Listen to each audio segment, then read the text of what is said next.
putingga chuchkiray, degan gazetaning xodimi Ribkin, lattaday bo'sh va lapashang bir odam.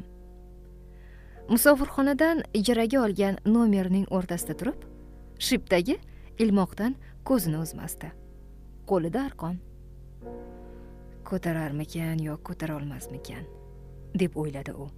Tag'in sug'urilib boshimga kelib tushsa-ya. Shu ham turmush bo'ptimi? O'zingni osay desang tuzukroq joy ham topolmaysan. Eshik birdan ochilib, nomerga Ribkinning do'sti, xoyin gazetasining xodimi xushchaqchaq, qip-qizil betli, epchil Shlyopkin kirib kelmaganda, u tentakning fikri xayoli qanday oqibat keltirishini bilmayman. "Salom, Vasya", deb gap boshladi kirgan odam stulga o'tirib. "Men seni olib ketgani keldim. Yur. Vyborg dahasida